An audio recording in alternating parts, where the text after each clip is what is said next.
Jaime Casap is the Chief Education Evangelist at Google. Jaime evangelizes the power and potential of the web, technology, and Google tools as enabling and supporting capabilities in pursuit of fostering inquiry-driven, project-based learning models. Jaime collaborates with educational organizations and leaders building innovation and iteration into our education practices. He speaks on the subject of technology, education, and innovation at events around the world. Now, in addition to his role at Google, Jaime serves on a number of boards, including the Arizona Science Foundation and Inquire Schools. He serves as an advisor to dozens of organizations focused on education, technology, and equity. Jaime is also an adjunct professor at Arizona State University, where he teaches classes on policy, innovation, and leadership. Please help me welcome to the stage, Jaime Casap.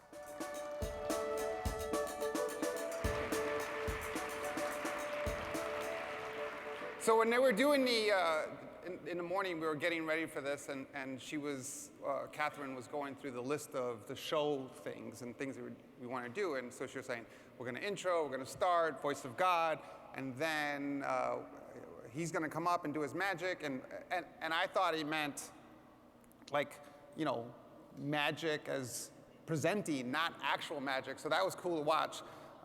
Like magic trick. Thank you very much for coming. My name is Jaime Casap. I am the Chief Education Evangelist at Google. I want to start by talking a little bit about contact information. There's some contact information here. Oops. Oh, there it is. Okay, it's behind me. The best way to get a hold of me is on Twitter. I post a lot of information on there in terms of what's going on, research, great things to review. If you have questions about some of the things that we're doing, feel free to send them to me, and then I'll pass them on to different folks in the community. It's a great way to keep hashtags going. It's a great way to stay engaged. And I know there's a hashtag for the conference, so please make sure you follow me on Twitter and on Google+. And I also write a blog on education as well, so you have that information up there. I've been at Google for 10 years.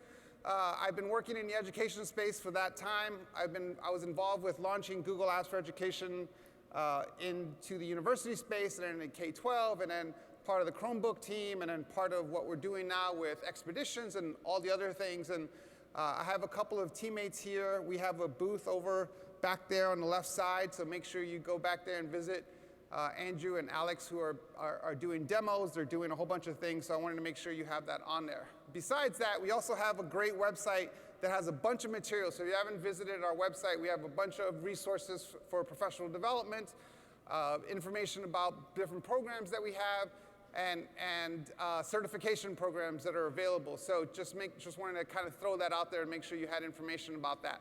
Now, what I want to talk about is the importance of education and why we are all here today. I believe that education disrupts poverty. I believe that education is a silver bullet. I want it to be the silver bullet for millions and millions of students who not only deserve it, they need it to be the silver bullet. And I'm passionate, as you are, about education, not just because I'm also an educator and I teach at the college level, but I'm passionate about education because I know that it can transform lives. And it's a personal story for me. I am a first-generation American, born and raised in Hell's Kitchen, New York. Not the Hell's Kitchen that you go visit now with all the nice restaurants and bars, but the old Hell's Kitchen of the 70s and 80s. When you would land in New York, you would get a pamphlet that said, these are neighborhoods not to go into, and Hell's Kitchen was always on that list. That Hell's Kitchen. Not the nicest neighborhood to grow up in. And my mother came to America like millions before her, seeking a better life, escaping poverty, escaping oppressive governments, and tried to raise me the best she could in a place like Hell's Kitchen. And so I grew up on welfare and food stamps and all social services programs. And I showed up at PS 111, and they said, welcome to PS 111. And I said, ¿qué? So I had to learn English.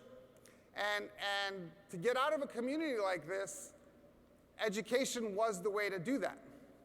And so I focused on education. I focused on getting my high school degree. I focused on getting my college degree.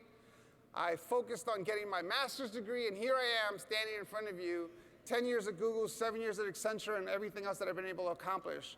And that's the power that education has. Now, there are milestone moments, and this is one of those milestone moments when you're standing here in front of 4,000 people talking about your story and talking about the importance of education. I had another one last year when the First Lady of the United States called and asked me to come to the White House to participate in an event. And I said, hang on, let me check my calendar. No, I said, absolutely. And so I went to the White House to speak to a bunch of students who were in the same position that I was in when I was graduating high school, which is, how do I reach higher? How do I go beyond just a graduation in high school? And so when I was invited to this, absolutely I would go do this. And I thought I would show up to the White House and there'd be some conference room with folding chairs and that's where everything would happen. But then I got escorted into the east wing of the White House and I said, where are we going? And I saw the Kennedy portrait, you know that famous Kennedy portrait where Kennedy's standing there and he's looking down. And I said, that's the Kennedy portrait. And the guy looked at me annoyed, like, yes. I'm like, is that real? And so it was that kind of experience. And then I looked over and I noticed that all the activity was happening in the East Room of the White House, the big gold room that you see all the press conferences and events and those types of things. And I said, is that where we're having this? And he said, yep, that's where you're speaking. And all of a sudden, I couldn't understand why everyone wasn't like sweating profusely like I was. And they escorted me into the green room, the actual green room, and the event starts, and I'm standing there in the doorway of the green room that leads into the gold room, the East Room, and I'm looking out the window, and you can see the monument. I'm looking out of the window of the White House, and you know, a hoodlum kid from New York City standing in the green room, looking out on the floor, and I noticed the floor is all worn in. And I'm thinking about every president or everyone who's ever stood in that spot who was about to walk in to make to make a presentation, to do a talk. And I'm standing there thinking, like, this is impossible. I can't believe that this is happening. And then I walked into the East Room of the White House, and you know, this is what it looks like. And I walk up, and it's silent, and the room is lit up and bright, and I walk up to the podium, and I'm standing at the podium, trying not to pass out. And I look out and I see that red carpet, and I'm like, oh, you know, that's where Obama walks down, or the president walks down and says, we killed bin Laden, and walks away, you know, whatever announcement they make. And I'm standing there and I'm looking at that red carpet thinking, oh, that's where that is. And I look around, I see the lights in the room, and I'm like, and I look at the George Washington portrait, and I'm like, I'm inside the television set. That's what this felt like. I'm inside the television set. And I looked down at that podium, and I was the only single speaker, and I also did a panel. And by the way, you can find this whole thing online somewhere. There's a video of this. And I'm standing there, I'm looking at the podium, and I'm looking at that microphone thinking, this is one of the most powerful microphones in the world. And whatever I say into this could be good or bad, depending on what I say, and I'm looking at that microphone, I'm thinking, and this is all happening in microseconds, and I'm thinking to myself, you know, the hoodlum kid growing up in Hell's Kitchen, all I want to do is scream Baba Booey into that microphone. And I didn't, thank God. But this is the power that education has. This is why we do what we do, is because you can take a kid from Hell's Kitchen, New York, and he can speak in the East Room of the White House. That's the ethos of the American dream, right? You work hard, you get your education, you can accomplish anything. But we also have to keep in mind that what we do goes beyond our students that we have in our classroom, even in our entire career of the students that we have in our classroom, because what we do affects generations and generations beyond that. Because now I have 3 kids, and my daughter hates this picture because she always assumes that you guys assume that that's her kid, and it's not, it's mine. And yeah, I have a 23-year-old, a 14-year-old, and a 1.5-year-old. Yeah, I'm not a big fan of kids. I can only handle like one at a time. And this is a picture, obviously, of my daughter graduating from college. And we never talked about college. It never came up. It was never a conversation that we had about whether she would go to college or not. Of course she's going to go to college. She just assumed she's going to college because I went to college, her mother went to college, everyone in her life went to college. She assumes she's going to graduate school because her mother is a teacher and went to graduate school, and I went to graduate school. She has to go to graduate school. She can't live in a world where her parents would have an advanced degree and she doesn't. There's just no way. She's too competitive. She assumes I'm paying for it, but she's not that competitive, okay?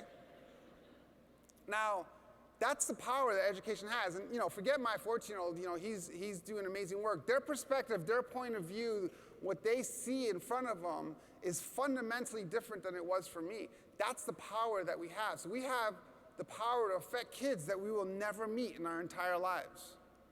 That's why we're here. Now, and so if we think about education from that perspective, we want to make sure that we do it right, because it's that important.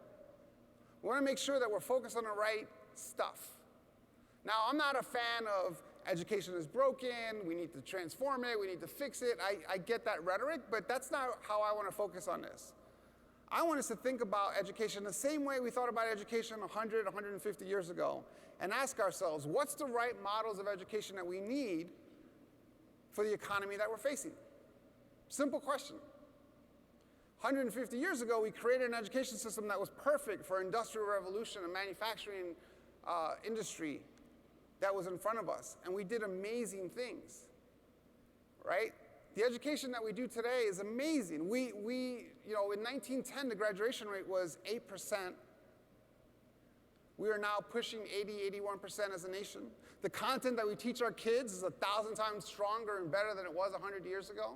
The United States as a superpower is based on what you guys have done for the last 100 years in terms of creating the education system that we need to build the superpower that is the United States of America.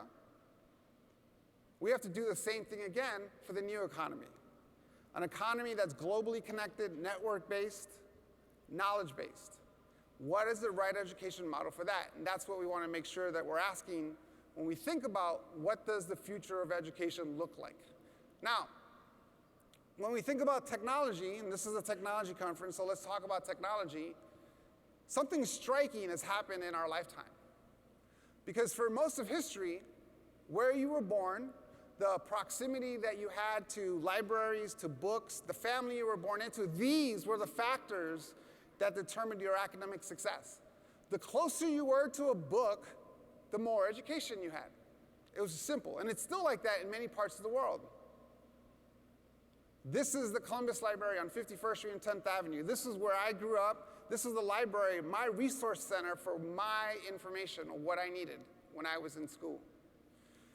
And it was a great library, but it wasn't mine.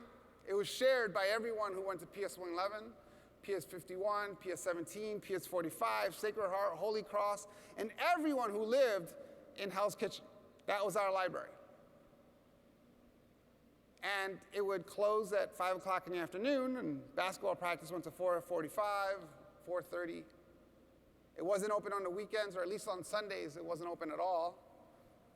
And if you find the thing that you're looking for in the card catalog to go up to find a book on a shelf, there's a really good chance that that book wasn't there. And oftentimes I had to change topics or change whatever I was looking for because I couldn't find the resources. Or if I did find the resources, I had to find them on this thing called microfiche. Remember that?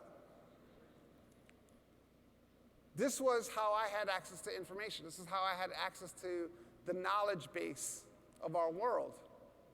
And today, we have 100 million Columbus libraries at our fingertips. We have the whole world's information at our fingertips. How do we change our education models to reflect this? How do we create education models that take advantage of having all the world's information at our fingertips? Because this has shifted in our lifetime. And having access to that information is absolutely critical to what education will look like for generations and generations to come. We haven't even really thought about the effect that this is going to have on the world. Now, we've been talking about technology and education forever, right? First, in the 1900s, motion pictures were going to revolutionize education. Then, television was going to revolutionize education. And we've been talking about computers since the 60s, right? I remember I took a computer class when I was in 8th grade because computers were going to be important for my future, even though I'd never seen a computer before, and it was a decade before I saw another one. I took a computer class, and I learned how to program in BASIC, and I wrote about 5,000 lines of code over 9 months. It took me to do this, and I made a bird fly across the screen on a Commodore 64. And I remember thinking, that's it? This is what I'm doing? Remember that? That bird flying across the screen on the Commodore 64? That's what I did. And so we've been talking about computers for a very long time. So why is it different today? What makes things different? I'm going to propose 3 things. Number 1 is the way in all the information and resources and evidence that we have about what good learning looks like.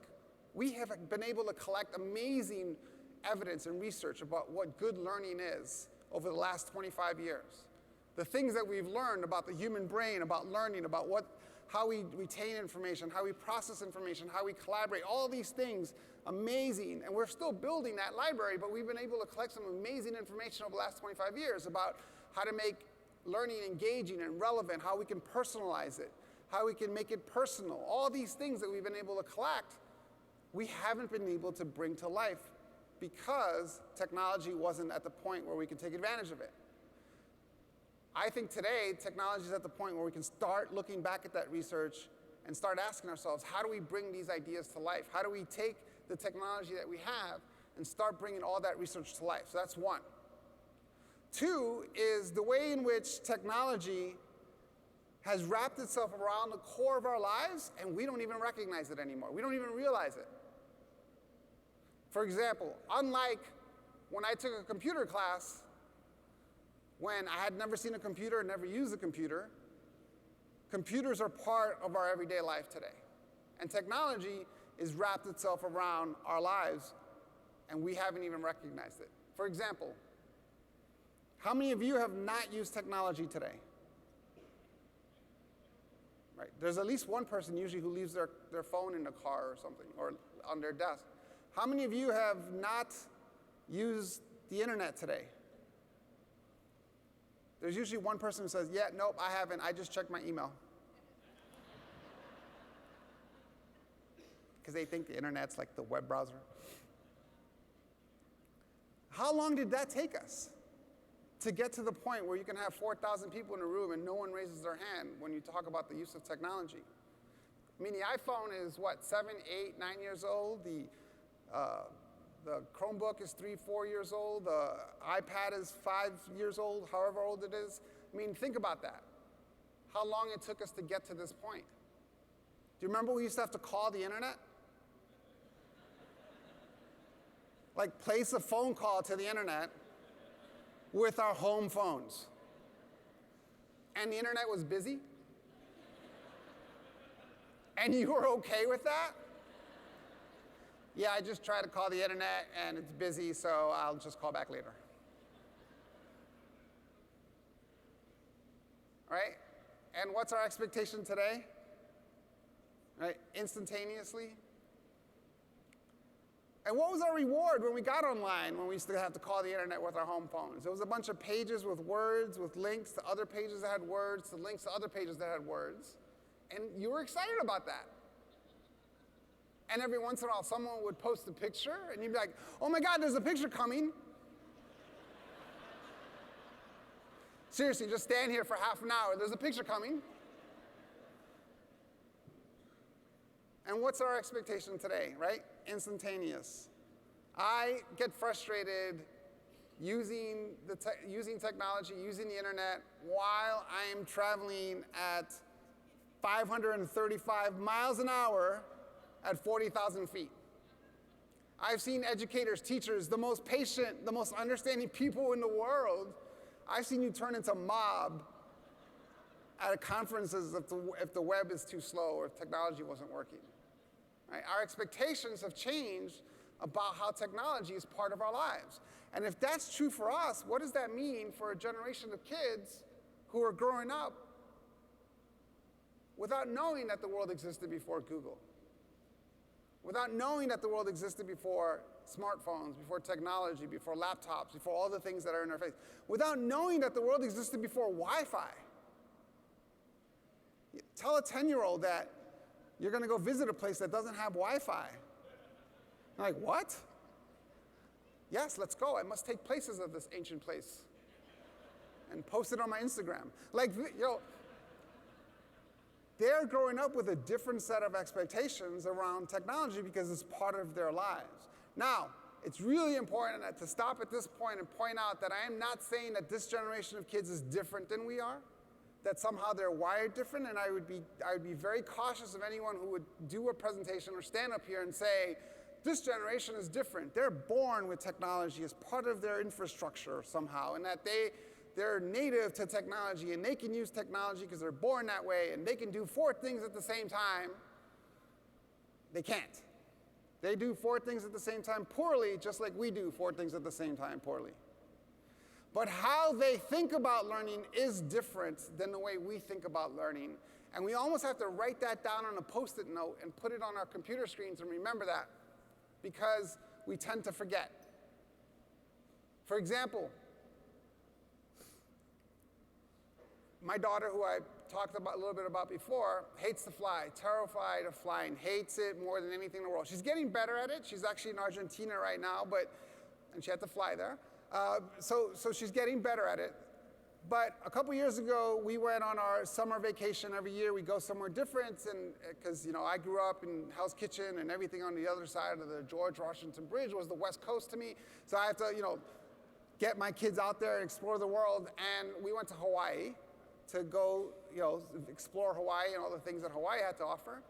And I have to get my daughter on a plane, and it's this terrifying, long process. And so, like any good parent, I had to come up with my strategy on how to get her on the plane. And so I bribed her and drugged her up. You gotta do that. And I said, look, when we get to Hawaii, you can get that ukulele that you want, because she's a musician, she plays different instruments, and she wanted a ukulele. And I said, look, let's just get there, we'll get the ukulele, and everything will be cool. So we did that. We get to Hawaii, we go to a ukulele store, and a real ukulele store, not the ones that you find in the gift shops for $10, but the actual store. First of all, did you know you can spend like 10 grand on a ukulele? I had no idea. Not that we were looking at that ukulele. We looked at the entry-level ukulele, like the first ukulele. But even that was $100 to buy a real ukulele. And so we buy the ukulele, and we just invested $100 in this thing, so it's a lot of money. And we're walking out of the store, and I notice in the corner of the store, instruction books and videos on how to play the ukulele. Now, keep in mind, this is like 3 years ago, and my role at Google and what I do. And I said, and I still regret it, hey, do you want to pick up an instruction book or a video on how to play the ukulele? And she looked at me with that disdain teenage look, that was like, oh my God, you're irrelevant, you don't even know it. I feel sorry for the world. Why? How is she going to learn to play ukulele? Right, she's going to find someone online that she's going to be able to connect with. Now, she's not going to turn into a professional ukulele player that way, but she's going to learn enough to get her going. They think about learning in a different way. We waited for professional material. We waited for certified material. We waited for someone to teach us. This generation is not doing that. This is a picture of my 14-year-old last year when he's 13, and he comes into my office with his laptop to show me his lines of code because he taught himself how to program. And I had no idea he was doing this. He never asked me, but he was playing Minecraft, and him and his friends were running a casino, and one of their games wasn't making enough money, and I kept waiting for the FBI to break down my door. And one of his games wasn't making enough money, so he had to go and reprogram it, but there wasn't enough mods or whatever he was talking about, so he had to go build it himself, and so he had to learn how to code in Java, and so he taught himself how to code. He went on Khan Academy, taught himself, and I don't even want him. I want him learning in Python. I don't want him learning in Java, but he did this on his own They think about learning in a different way than we think about learning, and we have to keep that in mind. It's not better, it's not worse, it's not we did it the right way, did it the wrong way, or any of that. It's just an idea that we have to keep in mind that how they think about learning is different than the way we think about learning. Now, when we think about this generation of kids, this digital native generation of students who are in our school systems, who are born with technology all around them, who think about life and work and all the things from a different point of view because they think about things based on the world that they live in, we have to think about the critical skills that they need. Now, this was an interesting stat that came out in The Economist about like what are the skills that kids need. And I looked at this list and said, this is the list that's been the same for a really long time, right? We've talked about this list forever, about critical skills like problem solving and collaboration and critical thinking and communications. We've been talking about this forever. But I think it's more relevant today because when we think about the jobs of the future, we know that they don't exist today. I'm working in a job that didn't exist when I graduated college, let alone high school. I saw something recently that said that 60% of kids coming into kindergarten don't know, their jobs don't exist today. And so we have to focus more than ever on these critical skills because we can't necessarily prepare them for some track, some job that we know doesn't exist. And so it's important to focus on these skills. And so how I think we should do that is the same way when we think about our students and not thinking that they learn the same way we learn, we have to start breaking down some of the old questions that we have for our kids. For example, one of my least favorite questions that we ask students is, what do you want to be when you grow up? We ask this all the time.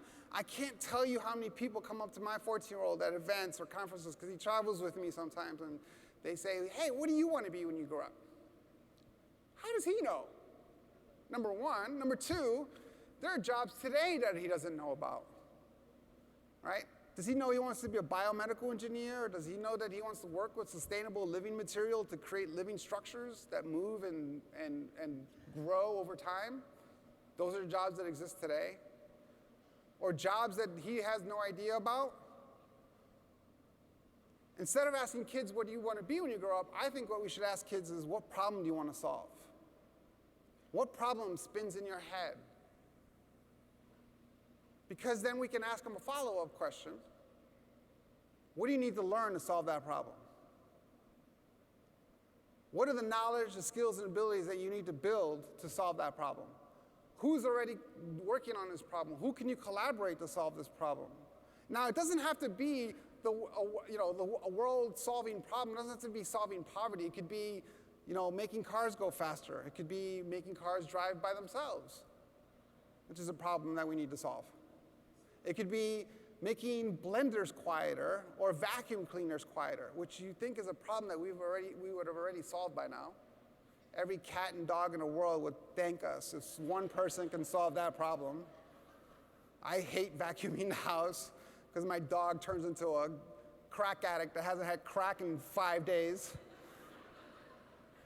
These problems are everyday problems, and when we ask kids, what problem do you want to solve, you get them to think about that magic triangle of motivation that we know exists. We get them to think about purpose. We get them to think about autonomy so that they control what it is that they learn, and we get them to think about mastery and what they need to learn, the relevance of what they need to learn to solve the problems that they're interested in. Also, when we ask a kid, what do you want to be when you grow up, you're really asking them, who do you want to go work for? When you're asking a kid what problem you want to solve, we're giving them that power to drive their life. So that's one example of a question that we want to be able to ask. Oh, this picture here is from the Google Science Fair winners, and I encourage all your students to get involved with the Google Science Fair because it's really cool. And this is one of my favorite winner groups because the girl in the middle there is not your typical science student, whatever that means. But she wasn't a straight A science student or wasn't really craving science the way, I guess science students do. But there was a problem that she really wanted to solve. One of her best friends, who lives in the Philippines, by the way, this generation of students have best friends who live in other places, and we kind of got to get used to that. 25% of them would have to travel on an airplane to go hang out with their best friends. Where, we were stuck with the 5 kids who lived on our block, and we just had to make the most of that. This generation can have friends anywhere in the world. And one of her best friends lived in the Philippines, and so her friend did not have access to electricity, did not have access to lights at night, and she was really upset that her friend couldn't read, couldn't do her homework, couldn't do any work at night because they didn't have any light. And so she invented a flashlight that's powered by the heat of the human hand. And she's 15. The power and potential that this generation of kids have and what they have at their fingertips to use is amazing. The kid next to her, the kid with the 2 trophies, he's a slacker. He invented the ability to make bioplastics out of banana peels. But he's 16, so he was slacking off. He's old school. So that's the power that we have with asking different types of questions. So that's one example. Number 2 is we talk about failure a lot and how we need to teach our kids how to fail, and that's fine. And I think we should encourage that. But one of my issues with that word failure is that it feels like, at least for my generation, it has an opposite word, which is success. Right? We need to teach kids how to fail because there's this thing called success, and they need to fail and succeed. And the problem is we don't live in that world anymore. We don't live in a world of failure and success. We live in a world of constant and consistent iteration, constantly moving, constantly changing, constantly improving. If you used Google last night and used it again today, there's a really good chance you use a different version of Google because we update Google 600 plus times a year. For those of you who are using Google Apps in your classrooms, or those of you who are administrators of Google Apps, or those of you who train, God forbid, you're usually throwing things at me because we update Google Apps 200 plus times a year. And I literally I'm sorry. I get emails like, can you stop updating Google Apps? Sorry, we can't. Because this is the world that we live in now. We live in a world of constant iteration. And giving a kid a stopping point doesn't make any sense anymore. How do we constantly iterate? How do we constantly teach? If we give a kid a B or a C+, is that an endpoint? We have to think about what it is that we're doing in our classrooms to build that constant iteration as part of what they do on a day-to-day basis. So that's 2. 3 is this idea of collaboration. We talk about collaboration in education, but we don't mean it. We don't. Because education is set up as a single-player sport. It's my 14-year-old who's responsible for his grades, for his homework, for his tests, for his assignments. And then we say, all right, you're going to go work with others. Good luck. The problem is we live in a team-based world. That's the world that we live in today. Imagine as teachers, you hand out a test, and at the end of that test, 2 kids come up to you holding the test together saying, we decided to combine our skill set and work on this together. What would your reaction be? Now, flip that into our world, flip that into my world. Imagine me going to Sundar, the CEO at Google, and saying, here's the education strategy. I did it all by myself. Did I talk to any other teams? No, I swear I did not talk to any other teams. Did I talk to stakeholders? No, did not talk to stakeholders. Did this all by myself. How long would I have my job for? We live in a world of collaboration. We live in a world where your part is part of a greater sum. And I think that's a very comforting feeling, right? That whatever I create is only going to get better by putting it in front of the people that I work with so that they can add their part to it. We live in a world where real collaboration is the ability to listen. Real collaboration is the ability to ask good questions. Real collaboration is the ability to change your mind, which is something that we're struggling with as a country, right? The ability to actually have a conversation versus competition. Real collaboration is the ability to build consensus. We don't live in a world where a boss can just tell you what to do. We live in a world where teams make decisions together, and we have to support each other and those types of things. So we really need to build real collaboration back into our schools. And I'm not talking about group work where you take a paper and you split it up by 5 people and only one kid writes everything and the other 4 kids harass that kid to write it. That's not what I'm talking about. I'm talking about real project-based learning where your part is part of an effort where when it's missing, there's a big gaping hole of it. So we need to figure out how to do that.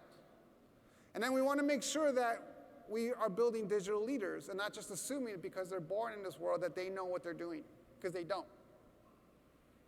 Just because they're born as digital natives doesn't make them digital leaders. Digital citizenship is the minimum requirement for the economy we face. We want to make sure that they're leaders, that they know how to search, they know how to vet, they know how to make sense of information, that they know what to look for. I mean, think about this. If you have a 14-year-old or 13-year-old or 10-year-old, and no matter how hard, and my 14-year-old, no matter how hard he tries, he's never going to be able to watch every video on YouTube.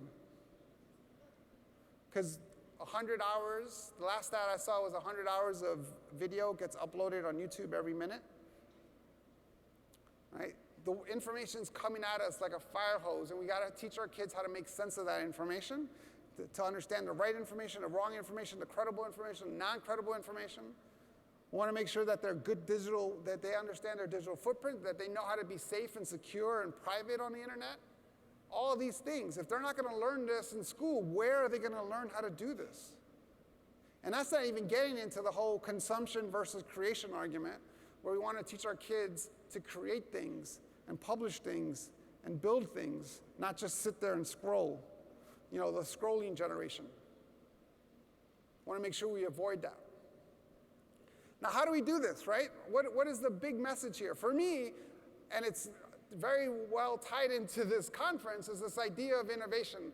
I think what we need to think about is, again, asking better questions and thinking about the old questions that we ask and making sure that we are conscious of those old questions.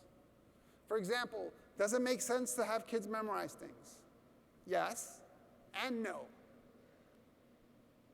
Right? The ability to take information and make sense of it makes more sense than trying to get kids just to memorize everything like we used to do when we were in school. For example, President's Day is coming up. And I remember last time I saw a stat that said that 7% of Americans can name you the first 4 presidents of the United States. And I looked at that stat and I asked myself, is that good or bad? What does that mean? And when you think about that question, when you think about whether it's okay that 7% of Americans know the first 4 presidents, you have to ask yourselves, well, what context would Americans learn that in? Right? And all of a sudden here, the vibe in the room has changed, especially at the front. Everyone looked down. Because you think I'm going to point to one of you and tell me who the first 4 presidents are, put you on the spot. And if you don't know, you're going to be the person who walks around the conference for the next 2 days not knowing who the first 4 presidents are, and everyone's going to make fun of you. Like, hey, there's the guy who didn't know who the first 4 presidents are. Even though they didn't know who the first 4 presidents are, they just didn't get called on, which is a common thing that we see in our schools and our classes. Or I can give all of you 30 seconds and everyone in this room can tell me who the first 4 presidents are. And so in the world that we live in, information has no value. Information is a commodity. It's what we do with that information that makes sense. It's how do we take that information and convert it into real intelligence? And that's what we need to help our students do. So I wouldn't ask you who the first 4 presidents are. What I would ask you is, hey, what would this country look like if Adams was the first president? What would this country look like if Jefferson was the first president? What are the 4 things that these first 4 presidents agreed on? What are the 4 things they disagreed on? And who won and why? And what's the outcome for that? All of a sudden, you get into a deeper understanding and a deeper meaning of things. But guess what? You also have to know who the first 4 presidents are. And there's probably a better chance that when someone asks you in 20 years to name you the first 4 presidents, that you'll probably remember who they are. So we have to think about the types of questions that we're asking our students. We also have to build collaboration into our school systems, as we talked about, with technology as an enabling and supporting capability. Technology is not the silver bullet. Education is the silver bullet. Technology is there to enable and support our educators and our students to make more of what they're learning. And that's absolutely critical to understand. And we're starting to see this in schools, and I know there are schools in Ohio that are doing this, and there are schools all over the world. We're starting to see more of a collaborative learning model, project-based learning, inquiry-based learning, where technology is there to support and enable what that great learning looks like. And we're starting to see more experimental models in education. And I love seeing all the learning that's going on in our classrooms. And if you're an administrator in a room, it's up to you to give your teachers the space and the space to experiment and try different things in our classrooms and to iterate and to learn and to grow from what it is that they're doing in our classrooms. And we want to make sure that we're building competency-based education where kids are learning and building things and they're getting the skills that they need to solve the problems that they're interested in. And it's really, really important that we make sure that our educators are getting the professional development that you need to thrive in this new world. Because at the end of the day, when the door closes in a classroom, nothing is more important than having a great teacher in that classroom. Nothing is more important than having a teacher in that classroom. And in the world that we're talking about, technology doesn't replace teachers. As a matter of fact, the role of the teacher gets more powerful in the world that we live in, the world that we're moving into, where you become the person who empowers, who drives, who coaches. Forget facilitator. I don't even like that word. You're a manager. You're building the collaboration units. You're building how kids are going to learn. You're getting the right combinations of people together to work on projects. You're building the skills that you're helping build the skills that kids need to thrive. And that's an unbelievably important role. And so we want to make sure that teachers are getting the professional development that they need to thrive in these new learning models that they're creating and building. Now, here's the good news for me, or the way I look at it, maybe bad news for people who don't see this world. But oftentimes I'll talk to education leaders or I'll talk to superintendents and I'll talk to leaders in education and they'll say, just show me a model of education that works and I'll just do that. Right? But what they're basically saying to me is, I liked when everything was stable, things are now disruptive, and I would like things to be stable again. Just show me what that is and I'll get there and I'll just go from there. Here's the problem. There is no future classroom. It's what you guys do in your schools, in your classrooms. That's the future classroom. It's constant iteration, constant changing, constant innovation. I get a lot of questions from journalists who say, tell me what the future of learning looks like. I'm like, the future of learning is what learning looks like today and what learning will look like tomorrow and the next day and the next day and the next day. There is no future classroom. And this picture that I pulled off the internet is certainly not the future classroom because it looks very much like this picture. And so what I think we need more than anything in education isn't some magic solution or some magic model that we can scale or any of those words that we use. What we need more than anything in education is a culture shift to iteration and innovation, that we're constantly changing, constantly improving, constantly moving. And that we don't think about what the future of education looks like, we think about tomorrow, and we think about the next day, and we think about the day after that, and that's what we build from. Now, I'll give you a Google example of what this looks like. This is the original Google.com. This is what it looked like. This is Larry and Sergey putting a bunch of machines together, and this is what they built. Now, one would think that search was the innovation that they came up with, but the reality is there was lots of search. For those old people in the room like me, you used to search before Google, right? You used Alta Vista, and you used Excite, remember Excite? Or Ask Jeeves, remember Ask Jeeves? So we did search before, but the real innovation here is distributive computing models, right? Where you used to go to Sun Microsystems and buy big machines, and that's how you did computing. And Larry and Sergey said, we could just buy machines from Fry's and do redundancy and build different distributive models, and that's what the real innovation happened. And so this is where Google started, and then this is what it looks like today. Right? This is one row of the gazillions of rows of data centers or servers that we have, and we build our own hardware, we build our own software, we build our own data centers, we do everything from scratch. We would be one of the largest manufacturers and sellers of servers if we did that, but we don't. It's all for us. We do everything ourselves. And there's two things to point out here. Number one, this is not what Google looked like on Monday, and then this is what it looked like on Thursday. This took 17 years of what we're talking about here. Communication, collaboration, problem solving, critical thinking, constant iteration, constantly trying to make it better. Exactly what we need to do in our school systems. And the second thing here is that this is not what a data center will look like 17 years from today. There is no future data center. There's just constant iteration, constant improvement, constant trying to make it better. And that's what we need to do more than anything in education, because that's what we need our students to be able to focus on. Now, here's the good news. You guys in a room, you are building what the future of education looks like. You are building these models and experimental models and what's going on in our classrooms today.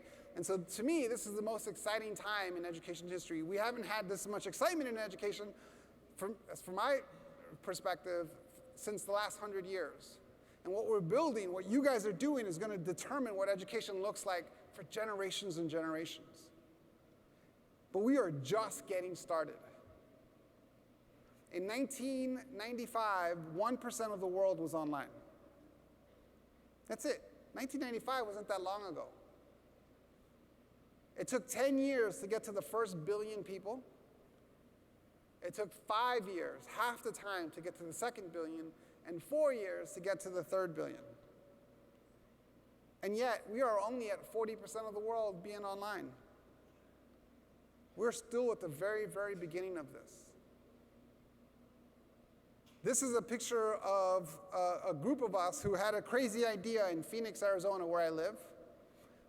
And we had this idea that we would build a new high school inside of a school district. So it's not a charter school, it's not a magnet school per se, it's not a test-in school. It's a school, and it's called the Phoenix Coding Academy.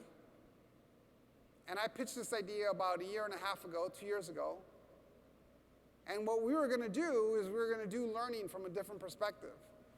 We were going to build an inquiry-based school model where programming and computer science becomes the core language in the school that all students will learn. Where they're going to be taking history and computer science, and biology and computer science, and English and computer science. Where computer science becomes the language that the kids learn. And we're doing all the things that we're talking about here, all the principles that I've talked about, which is we're asking different types of questions.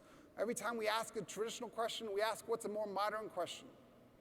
And we hired the principal a year before school opened, and this is opening in the fall. We're hiring the teachers right now, and that teacher group, we're giving them a blank sheet of paper, and we're saying, you're going to build biology and computer science. Good luck.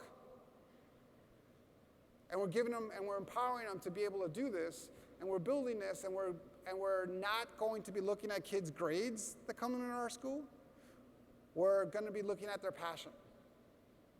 And we're launching a bunch of code.org things and CS First into the feeder schools right now, so that we can build the skills early in 5th, 6th, 7th, and 8th grade, so that they know what they're getting themselves into. And then when they come to our school, they're going to be able to say, I want to jump right in, and this is the track that I want to go on, and I want to learn robotics, I want to learn programming, I want to learn whatever. And that's what we're going to do with this school. And so this type of approach, this model, is happening all over the world. And so to me, this is the most exciting time in education history. And so I want to leave you with this final thought as you get ready to spend the next 2 days thinking, or 3 days thinking about education and innovation and technology and all these other things. I want you to keep two things in mind. Number one is that technology is an enabling and supporting capability.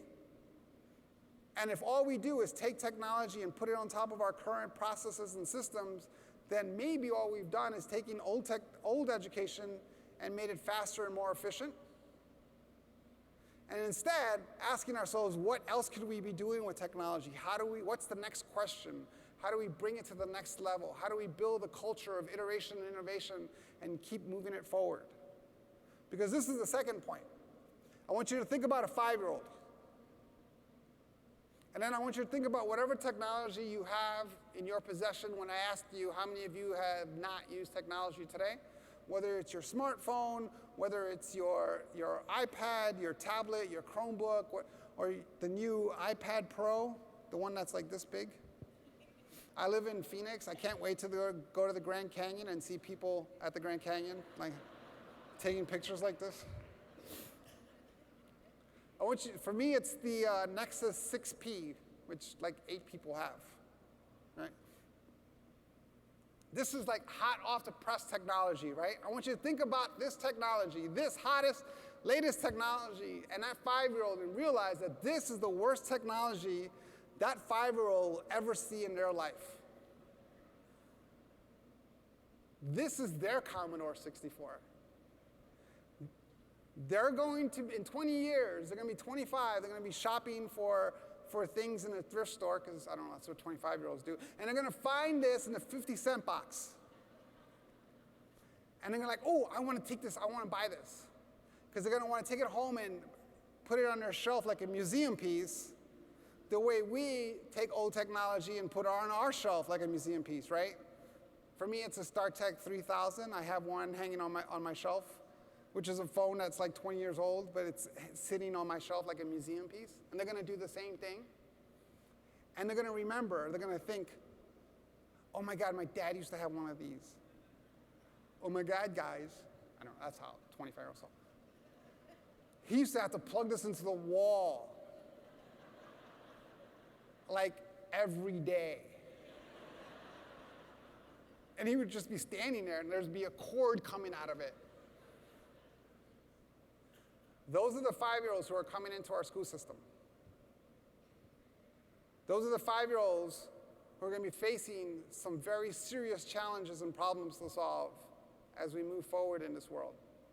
Do we have the right systems for them? Do we have the right processes in place? Can we take advantage of the fact that technology is just part of their lives? How do we help them build the models that we need to help them thrive so that they can build the knowledge, the skills, and abilities that they need to solve the problems that they're interested in? That's our mantra, that's our call, that's what we need to focus on. Have a great conference. Thank you very, very much for having me.